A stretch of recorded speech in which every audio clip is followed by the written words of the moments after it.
তোর মাথা আজকে আমি ফাটাই ফেলে দেবো। দেখি আজকে টাকার মাথা ফাটাই। জানতে উঠে ফেলতাম তোর একদম মাথা। আবার আসছে। মেলাদিন গাছের গোড়াটা নিরানো হয় না। তোর এত বড় সাহস, আমার জমি দখল করিস? একটু খুশিয়ে দিয়ে পানি দিয়ে দিলেই ফল আসবে। তোর মাথা আমি 2 খান করে ফেল দেবো। তুই আমার না জানিয়ে তুই আমার জমি দখল করিস? এই জামিল, জামিল, এত চিল্লাচিল্লি করে ডাকে কিডা? এই বেরিয়ে আয়। তোর এত বড় সাহস, তোর মাথা আমি ফাটাই ফেলে দেবো। ধ্যাত্তারি, আবার কেউ দেখে ফেললো নাকি? না, কেউ বোধহয় দেখিনি। কোথায় রে তুই? বেরিয়ে আয়। এই কিরে, কি হয়েছে? কি হয়েছে? কি হয়েছে তুই বুঝতে পারছিস না? না, বুঝতে পারছি না। ভয়েস কি খুলে বল।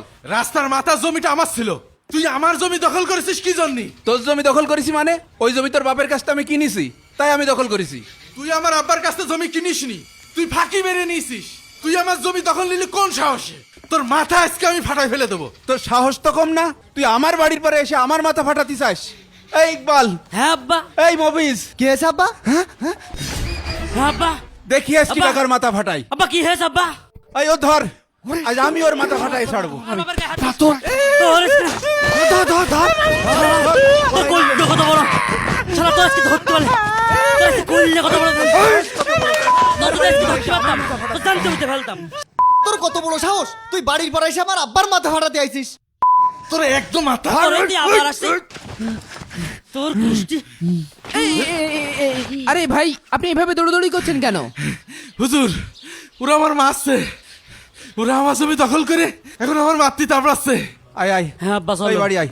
ওর পরে যে কেন মানে। আচ্ছা আচ্ছা, চলেন ওনাদের সাথে একটু কথা বলি। আসেন আসেন আসেন। এই যে ভাইয়েরা, একটু শোনেন শোনেন। চাচা, কি বিষয় কি? আপনারা তাকে মারতে যাচ্ছেন কেন?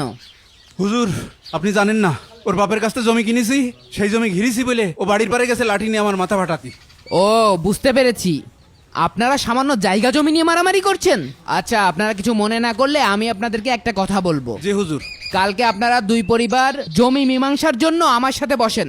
আমি আপনাদের দুজনকে খুশি করে দেব। যদি আপনারা খুশি না হন, আমার জমি আপনাদের দিয়ে দেব। ঠিক আছে হুজুর, ঠিক আছে হুজুর। কালকে আসবো। ঠিক আছে, তাহলে এখন বাসায় যান। ঠিক আছে হুজুর, গেলাম। হায় রে মানুষ, সামান্য মাটি নিয়ে মারামারি করে। আমি আপনাদেরকে অজু করে আসতে বলছিলাম, আপনারা কি অজু করে এসেছেন? জি হুজুর, হুজুর, আমরা ওযু করে আসিছি। শোনেন, আল্লাহর রসুল সাল্লাল্লাহু আলাইহি ওয়াসাল্লাম বলেছেন, যদি কোনো ব্যক্তিকে একটা পৃথিবী দিয়ে দেওয়া হয়, তবু সে আরেকটা পৃথিবীর আকাঙ্ক্ষা করবে। অর্থাৎ মানুষের লোভ অনেক, আর মানুষের চাহিদার কোনো শেষ নেই। আচ্ছা, আপনারা যে সম্পদের মালিক হয়েছেন, একটাবার বলুন তো, এই সম্পদ কিভাবে অর্জন করেছেন, কিভাবে ব্যয় করছেন, এই সম্পর্কে যদি আল্লাহ তাআলা জিজ্ঞেস করে, আপনারা কি এর সঠিক উত্তর দিতে পারবেন? না, তা দিয়া সম্ভব না। কিন্তু আল্লাহ তাআলা আপনার প্রত্যেকটা সম্পদের হিসাব নিবেন। যদি এই হিসাব আপনি সঠিকভাবে না দিতে পারেন, তাহলে আপনি জাহান্নামে চলে যাবেন। যদি এই হিসাব আপনি সঠিকভাবে না দিতে পারেন, তাহলে আপনি জাহান্নামে চলে যাবেন। অর্থাৎ দুনিয়াতে যে যত গরিব, তার হিসাব তত সহজ, এবং তার জন্য জান্নাতে যাওয়াটাও সহজ হয়ে যায়। যে অধিক সম্পদের মালিক, 10টা 5টা বিল্ডিং এর মালিক, সে এই সম্পদ কোথা থেকে অর্জন করেছে, কোথায় ব্যয় করছে, এর যদি সঠিক হিসাব না দিতে পারে, তাহলে সে কিন্তু ফেঁসে যাবে। ভাই আল্লাহ, আমার মাফ করো আল্লাহ, এ তো বড় বিপদের কথা। আমার তো জমি জমার অভাব নেই, আর এত জমি জমা দিয়েই বা কি হবে? একদিন তো কবরেই চলে যেতে হবে। উফ, হুজুর, ওই জমি আমি চাই না। বন্ধুরা, ভিডিওটি শেয়ার করে সবার মাঝে ছড়িয়ে দিন।